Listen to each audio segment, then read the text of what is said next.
This episode is brought to you by the Weather Channel app. Did you know the app can help you forecast more than just the weather? With allergy tracking and flu risk mapping. So you know when to stay inside and load up on podcast. As well as air quality and UV indexing. So you know when to get outside, load up on sunscreen, and podcast. Forecast more of what you love with the Weather Channel app. Hi, my name is Travis McVeigh. I'm an anesthesiologist from Dallas, Texas. I host a podcast called Thank You Notes at Ars Longa Media. Showing gratitude to people just makes me feel good, and I want to share the practice of thank you notes with everybody who listens. I write thank you notes to people and then bring them on the show to read it to them. Past guests have included my high school teachers, my friends, other physicians, and a couple of internet celebrities. I will also be doing episodes that explore the science behind gratitude practices to demonstrate to everybody the actual tangible benefits of practicing gratitude. Listen everywhere you get podcasts and check out the extras on my social media accounts. Thank you for listening.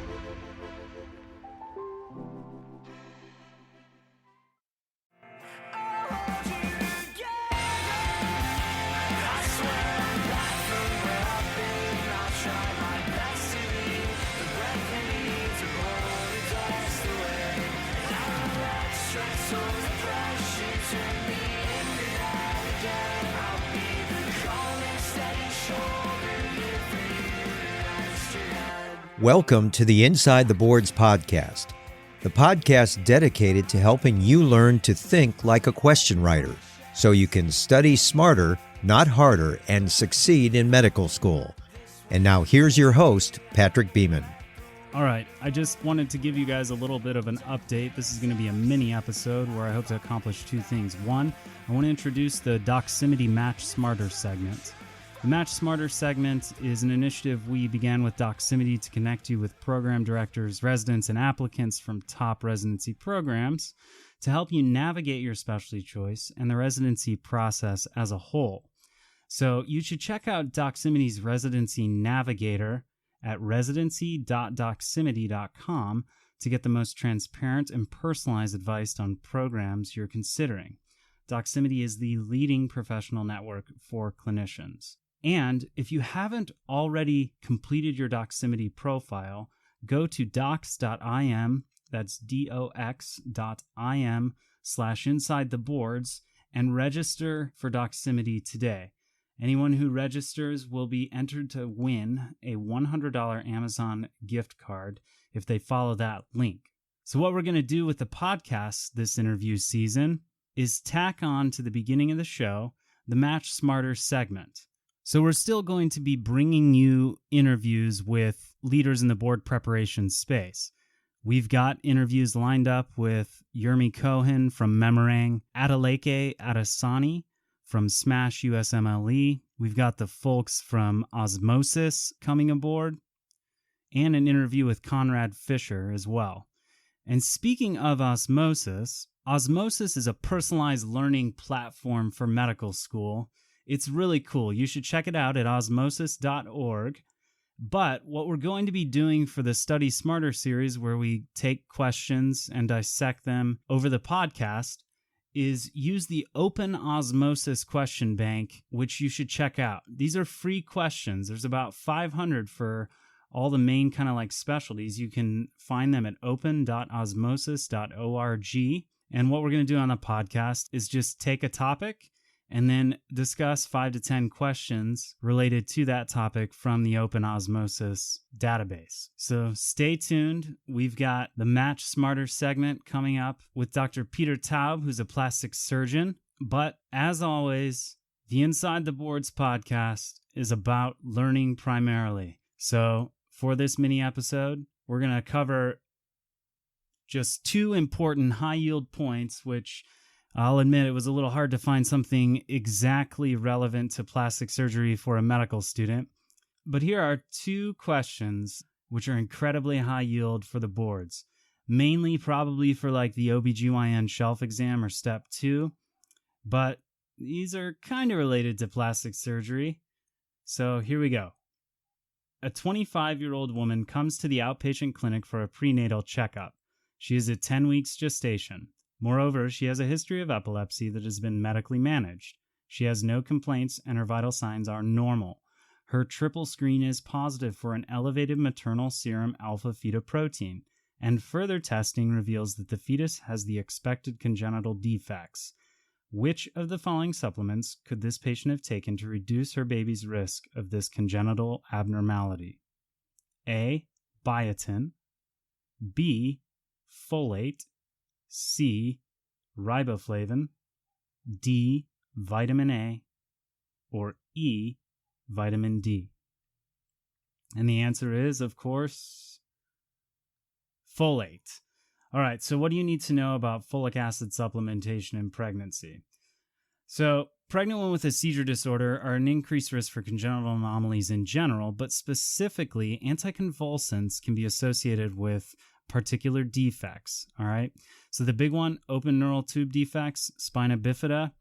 Classic question on board exams relates to a patient with a seizure disorder who has a fetus with spina bifida, or an infant born with spina bifida. And the way you prevent this is to supplement with folic acid. In fact, it's recommended that all pregnant women receive folic acid supplementation, most importantly, preconceptually, but also until the time the neural tube closes. So we're looking at roughly 6 weeks after conception, or 8 weeks gestational age. That's the most important time for folic acid to exert its preventative benefit. Now, patients who have a seizure disorder and are on anti-epileptic medication should receive higher doses of folic acid, but all pregnant women need to be on folic acid. All right, so if somebody doesn't take folic acid and they end up developing the abnormality associated with anti-epileptic drugs like valproic acid or carbamazepine, how would you diagnose it? Well, one of the ways is through the triple screen referred to within the stem of this question, which contains the analytes alpha-fetoprotein, beta-HCG, and estriol. The quad screen, which is more commonly used nowadays, adds inhibin to the panel. But here's the important point. Alpha-fetoprotein, when it is elevated in the maternal serum, indicates a neural tube defect or an abdominal wall defect like gastroschisis. I always think of this as alpha-fetoprotein is circulating throughout the baby's bloodstream, and if there's a hole in the abdomen or the spine, the alpha-fetoprotein will spill out and get into mom's blood.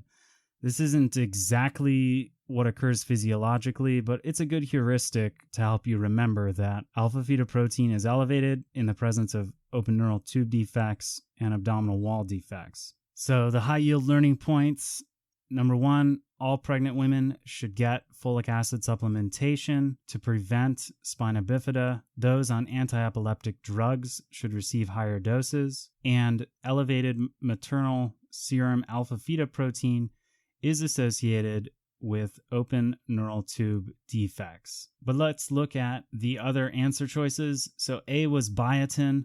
Biotin's found in prenatal vitamins, but hasn't been shown to decrease the risk of neural tube defects.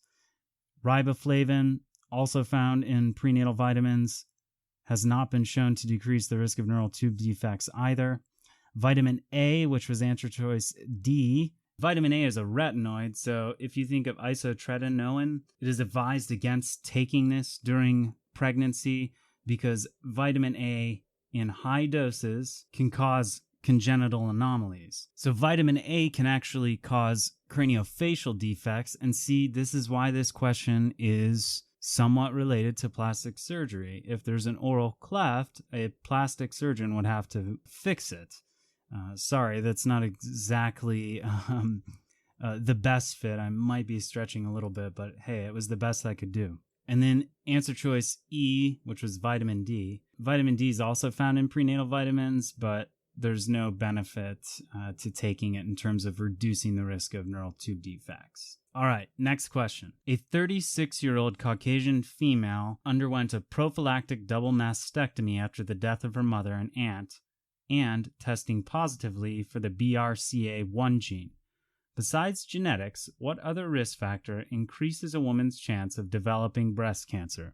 A. breast implants, B, obesity, C, use of antiperspirants with aluminum, or D, a history of abortion or miscarriage? The answer is B, obesity. All right, so this is one of the reasons Osmosis is great. This question is built around the actress Angelina Jolie, who made headlines worldwide when she announced that she was going to get a double mastectomy. The operation reduces the chances of developing breast cancer by 90% of women who carry the BRCA1 mutation. And genetics are thought to play a role in about 10% of breast cancers. But another important risk factor is obesity, with the others including advanced age, early menstruation, late menopause, alcohol use, or the use of combined hormone replacement therapy. That is, hormone replacement therapy that contains both estrogen and progesterone. This is an important point that a lot of medical students confuse. Not all HRT increases the risk for breast cancer. It's just progesterone and estrogen combined hormone replacement therapy, which is given to women who still have a uterus, right? Because if you gave them estrogen alone, which has no effect on breast cancer risk, you could actually set them up for developing endometrial hyperplasia or endometrial cancer. Therefore, if a woman has a uterus and she requires hormone replacement therapy to treat hot flashes, vaginal dryness, and some of the other symptoms that occur perimenopausally or beyond menopause, you must give her combined progesterone and estrogen HRT. But this does slightly increase the risk compared to women who aren't on HRT with progesterone and estrogen of breast cancer. The way to think about this is to use another heuristic. If a woman is obese, we know that there's a lot more peripheral aromatization of androgens to estrogen within adipose tissue. So I've tried to remember the risk factors for breast cancer by considering that anything that overall exposes a woman to more estrogen, and again, this is a heuristic. I'm not saying this is exactly the way the physiology goes, but it can help you remember it. If there's more estrogen around overall during a woman's life, she's going to be at a higher risk for breast cancer. All right, so how to think in these terms. Number one, obesity, aromatase, converts androgens and adipose to estrogens. So therefore, obesity increases the risk for breast cancer. Early menarche exposes a woman to more cycles of estrogen production within her body by her ovaries. So early menarche, late menopause, the longer time in her life she is exposed to a higher level of estrogen, the more she'll be at risk for breast cancer. Nulliparity, right? If a woman never has a baby, doesn't become pregnant, she'll not reap the benefits of having no cycling while she's pregnant and then lactating, which also increases the risk for breast cancer. And chronic alcohol use. You can think about what happens when somebody is an alcoholic and develops cirrhosis due to excessive alcohol intake. Overall, in cirrhotic patients, there is an overall increase in estrogen, and therefore they develop things like spider angiomata, which are those like spider nevi, pulmonary erythema, gynecomastia, hypogonadism. All of these things can be thought of as related to excessive estrogen. How's this related to plastic surgery? Again, kind of a stretch, I'll admit, but since plastic surgeons often end up taking care of women after mastectomies and helping restore their anatomy through mammoplasty, see, it's related. But that's all I have for today. I got to get back to studying for my oral board exams, and we'll be back after November 9th with a new episode. And for now, our first Match Smarter segment, brought to you by Doximity. So welcome back to the Match Smarter segment of the Inside the Boards podcast, brought to you by Doximity. Today we have Dr. Peter Taub, who is a professor of plastic and reconstructive surgery at the Icahn School of Medicine at Mount Sinai, where he is also the associate program director for plastic surgery, chief of craniomaxillofacial surgery, and director of the cleft and craniofacial program. Not to mention, he has his own Wikipedia page. So, Peter, thanks for taking time to have a chat with me. My pleasure. So plastic surgery. I remember as a med student thinking, that seems interesting.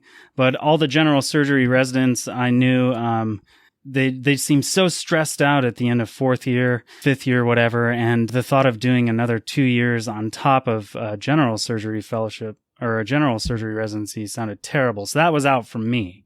But as I understand, there are 2 ways to become a plastic surgeon. Is that true? There are, and I think the paradigm is changing. When I graduated from medical school, I had known I wanted to be a plastic surgeon, but those who were above me and had done it all did it through general surgery, which is sort of the traditional model. You were a full board-certified general surgeon and then went on to do a second residency in plastic surgery. They used to call it like a fellowship, but it wasn't a fellowship. It was a true second residency, and that was 2 years and is now increased to 3 years. So that was what it was for me. There were a few, what they called newer, what they called integrated programs where you started plastic surgery out of medical school. Those were rare at the time, but now they are sort of more common, and that's the way more people are doing it. Why should somebody go into plastic surgery? I think you have to love what you think you're going to do. If you strip it down, I think if you're going to be a surgeon, I think you have to love being in the operating room. That's what somebody told me once, and I wasn't really sure what he or she meant by it. But I now as a practicing plastic surgeon for 10 to 15 years, you do have to love being in the operating room. As far as plastics is concerned, you have to really understand what plastic surgery is and enjoy that kind of case volume or case mix. Yeah, and I think a misconception amongst the general population, certainly, but even some medical students, is that plastic surgery is just aesthetics, and that is also not the case, correct? Yeah, that's a big misconception. I give the lecture to third-year clerks here at Mount Sinai, and I start out with pictures of shows that were on TV called The Swan and Extreme Makeover, Dr. 90210, that sort of glorify that aesthetic component. There's nothing wrong with aesthetic surgery, but it is one small facet of the overriding discipline of plastic surgery. As plastic surgeons, we are pediatric plastic surgeons. We are reconstructive breast surgeons. We are hand surgeons. We are microsurgeons. We are a lot of things to a lot of different people, and it's not just an aesthetic surgery discipline. Let's say there's a fourth-year medical student out there, or even beforehand, third, second years, thinking about their career, and they're thinking plastic surgery. What advice would you give to them as they consider your field as a specialty? Personally, I think it's the most wonderful specialty. There's a lot of great specialties, and I don't know if I had a better time in third year of medical school sort of seeing everything and doing everything. And when I was on cardiology, I loved that. And when I was on psychiatry, I loved that. I always knew I wanted to do plastics. So I think you have to love plastic surgery and what it's about. So that's what's great about it.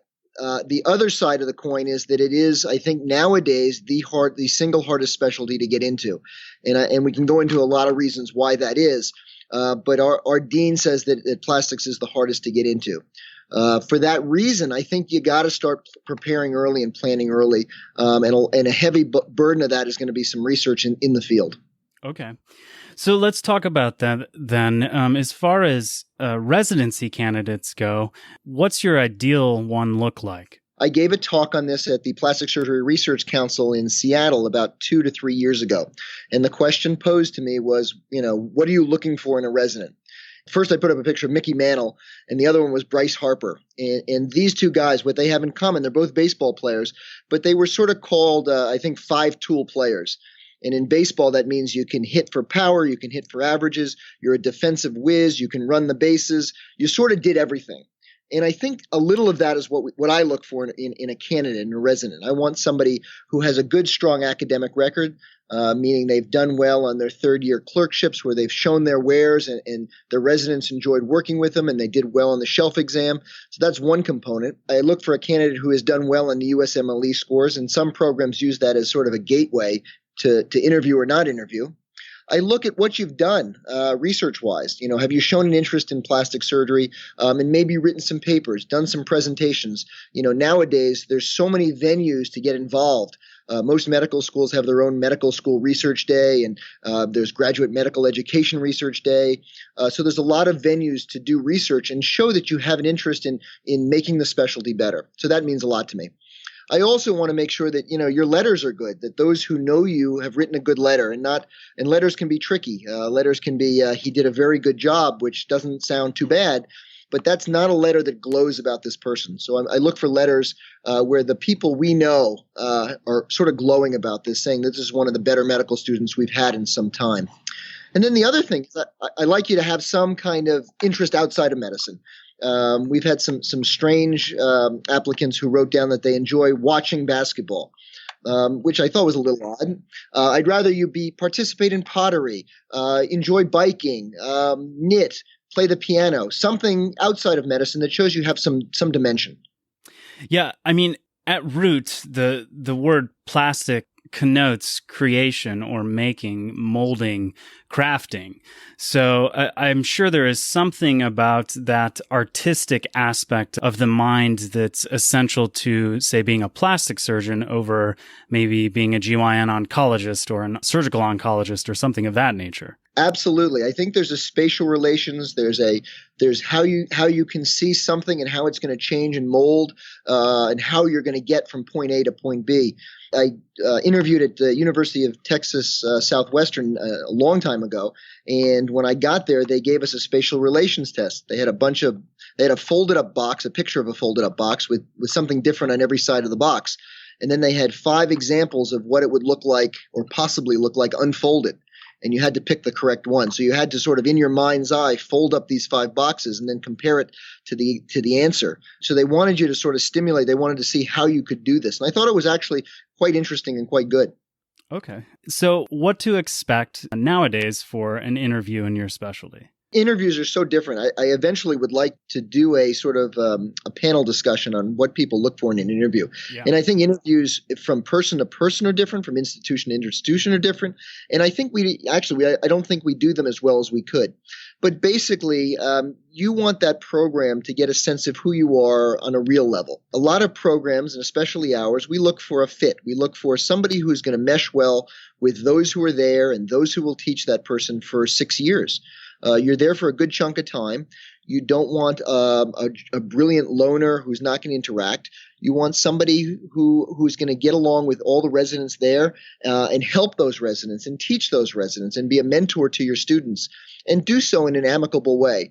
It's great that you have brilliant minds and brilliant surgeons who do well on the boards, but if they have sort of a funk about them, a sort of a downtrodden behavior, that's not very good either. You know, that is the overarching theme, I think, that a lot of program directors with whom I've spoken for this segment have mentioned. That is an essential aspect that it seems like should go without saying, that there's a sort of collegiality that apparently must be lacking in some applicants to where this does need stated. But I guess just to drive home the point that really working on being a sociable person while also having those outstanding marks and other credentials is absolutely essential to securing the residency you want. Let's say this. So you mentioned a few aspects of a good plastic surgery applicant. How would you advise a candidate to address a deficiency perhaps in their application? Maybe they have stellar marks, but they took a year off of medical school for a family problem, or I don't know, maybe don't have as much research as they should have. Yeah, it's a good question. I think that the different things can be addressed in different ways. I think the first example you gave is if you've taken some time off and it doesn't look like you have that interest, I think you have to address that, either address it in your personal statement or somehow address it in what you've done since then. Research is harder, and it's tough to really convince that first-year medical student to sign on and decide this is what you want to do for the rest of your life, because you got to start doing some research either with the department in-house or a department out of your own medical school. But research is tough. Research, you can't turn around and just get it out there and have it accepted and published in a span of 6 weeks. That can often take a year. So, and medical students are busy. So it's something that really has to be thought about early on. And here at Mount Sinai, we have a great group of students who sort of help each other. The fourth years sort of enlighten the first years and push them along and get them started on projects, which is great. So it's hard to do that coming up as a fourth year medical student with no research and deciding you wanted to go into plastics. For that student, I may recommend doing a year in a lab somewhere. Somewhere where you may want to end up for your residency, but somewhere where you can get to know the people there, somewhere where you can get some stuff done in a relatively short amount of time. Again, a year is not a lot for research. So I think there's different things and different ways to address different deficiencies. Fair enough. Let's talk about letters. So I'm sure at times you've been approached for a letter for a resident applicant. When you have an applicant who you think is outstanding, what type of letter, what sort of things do you cover in your letter of recommendation? Yeah, I think letters are another tricky spot because I think no one wants to write a bad letter. And I don't know if I've ever seen a bad letter. What we have are letters where you read between the lines, sort of buzzwords from the letter writer. And if it's not really overly glowing, then it's not a great letter. It can read very well, word for word. But what you're looking for is a letter from a mentor or somebody you've worked with who really wants to go a little bit out on a limb for you and say, I've worked with this person. I know this person. I've seen this person sit at the bedside of a patient, not because he had to, but because he or she wanted to. I know this person will be a star. I know this person is one of the best medical students we've had in a long time. This person goes above and beyond. These are sort of words that you want to see in a letter. You also want the letters to be from people you know, and that way you can sort of interpret them. Some people write a great letter for everybody, and each letter becomes less valuable. Others are more discreet in who they give a fantastic letter to, such that letter that when it comes through really means a lot. Sure. So I think that's probably an important point for those who are maybe earlier on in their undergrad medical education, that to get a good letter, I suppose, regardless of what specialty you're going to go into, finding somebody who can be your mentor, who really knows you, is going to be essential to the content between the lines that are written, really showcasing the relationship that you have with that person as a mentee and getting the residency application letter that you really want.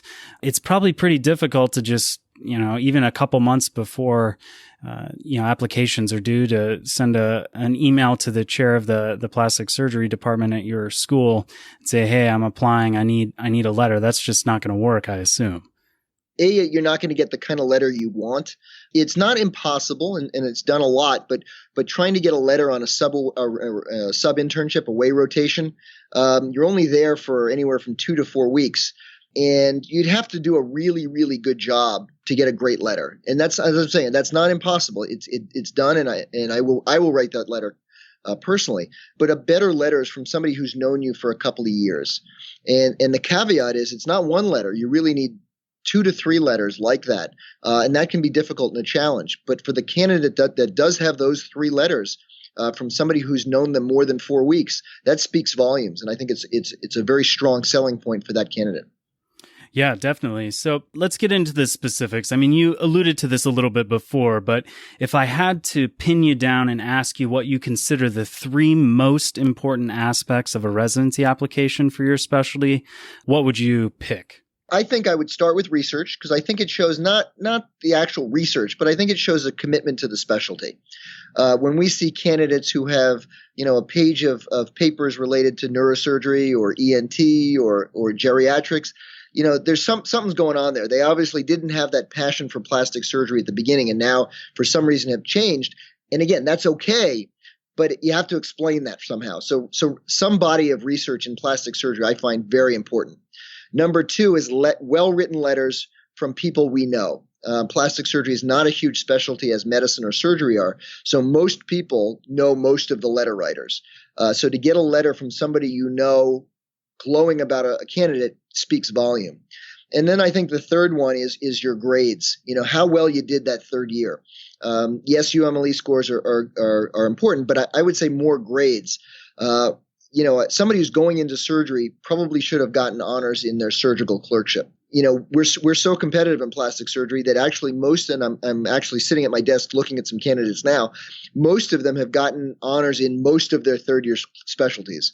And I think that speaks volumes. If someone has gone through honors in OBGYN and medicine and peds, it really shows that they can take that discipline and apply it to any specialty. It means that they work well not with that general surgery type intern, but also that pediatric type intern. They're malleable. They work hard no matter what the circumstance. Let's say somebody is just going through their general surgery clerkship at the end of the year, right? And they've gone through everything else, and they just can't see themselves doing the other required specialties. They have a 2-week rotation with a plastic surgeon at the end of their third year, and they think, oh my gosh, this is the coolest specialty ever. This is what I want to do with my life. And they haven't had much research, but they've had decent grades. What would their next step be in considering a career in plastics? Tough question, because I think it depends on the person. If that person is on the younger side and has sort of gone through college and right into medical school and is not concerned with starting a family and wanting to really do the best they can, I might recommend going into a high-end research program, working at the NIH for a year, working in one of the programs within our specialty that runs an active lab that's always publishing and always having stuff done, really to build up that CV. I think in some ways you sort of shoot yourself in the foot a little bit if you apply and don't match, because in a way, it's not that you're a bad person, but you're sort of damaged goods. You didn't make it through the first time. And I'd love to look at and study what percentage of candidates actually match on their second time around. But I think I would try for that person who has time to spare to really build up your resume as best you can. For the candidate that may not have that kind of time, is married, wants to get through the residency program and start their career, they may have to apply to a lot of programs. They may have to accept programs that are smaller programs, not bad programs, but smaller programs that others may not consider, and do those kind of programs in smaller venues. All right, I don't want to take too much more of your time, but let me ask you this. What is the greatest thing about your day-to-day work as a plastic surgeon that you still enjoy and enjoyed from day one? I think the greatest thing about surgery maybe, and I think plastic surgery as well, is that I come early in the morning. I don't mind getting up. I get here at about 6:15 in the morning, and I don't look at my watch or I don't look at a clock until I leave. I turn around and, oh my gosh, it's already 8 o'clock or 7 o'clock at night. I can't believe where the day went. I was enjoying myself so much during the day, I didn't look at it. Growing up in high school and college, I had jobs where I was in a department store or at a desk, and I probably looked at the clock every hour saying, oh my gosh, I have 8 hours to go. Oh my gosh, I have 7 hours to go. And it was counting down time. Nowadays, I show up in the morning, and before I know it, it's the end of the day. And I've kept my mind busy, my mind sharp. I've enjoyed what I've done. Yes, it can be stressful at times, but I leave knowing that I had a full day. That's awesome. So why should somebody consider plastic surgery as a career nowadays? Plastic surgery is the new general surgery. I tell our students that I think we're the only specialty that operates from the top of the head to the bottom of the foot. We're the only specialty that works with hair and bone and skin and muscle and tendon and cartilage. We deal with kids, we deal with adults, we deal with benign problems, we deal with malignant problems, we deal with trauma, and we deal with aesthetic problems. I don't think any other specialty really has that kind of breadth. I'm sure that, when you get out into the real world, people specialize. But for me, it's that challenge of being comfortable all over the place. I don't hesitate if I'm doing a case with one of our GYN oncologists. I love to stay and watch what they do. And we may have to repair something that they've done, and we sort of work with our surgical oncologists. Then the next day, we may be working with our pediatric ENT colleagues. I think that variety and is really stimulating. Well, thank you so much for your time. Any other parting words, advice, or anything else you'd like to add? I think a candidate, coming out of medical school should enjoy what they do, not do it for some other reason. And I think eventually they should live where they want so that they can do what they want. I don't think you have to train in the city you're eventually going to land in, but I think you should shoot for the stars. Really try and get into the best, the hardest, the most challenging residency you can, and then decide what you want to do from there. Well, thanks again. I appreciate it. Patrick, thank you very much. I enjoyed it. So there you have it, the first Match Smarter segment on the Inside the Boards podcast, brought to you by Doximity.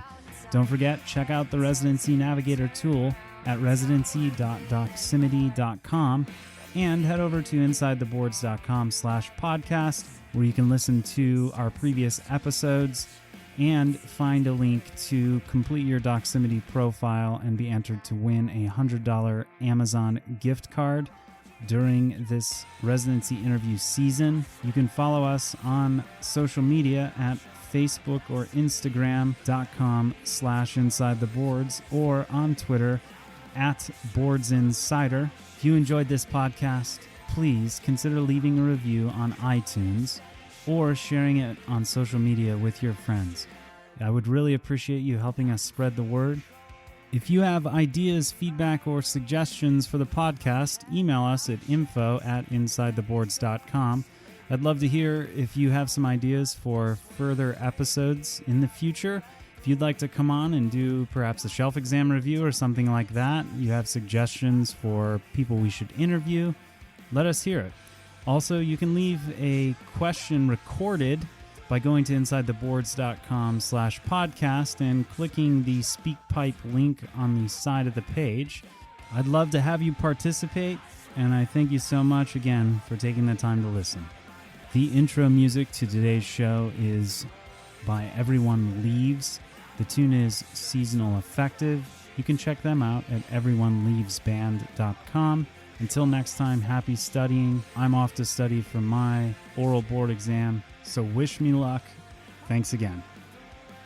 Inside the Boards is in no way affiliated with the United States Medical Licensing Examination, Comprehensive Osteopathic Medical License Examination, National Board of Medical Examiners, the National Council of State Boards of Nursing, National Board of Osteopathic Medical Examiners, or any other licensing or examination body. All exam names and other trademarks are the property of the respective trademark owners. Content discussed during the program is the property of Inside the Boards or the attributed trademark owner and may not be reproduced without permission from the appropriate entity. Inside the Boards fully adheres to the respective policies on irregular behavior outlined by the aforementioned credentialing bodies.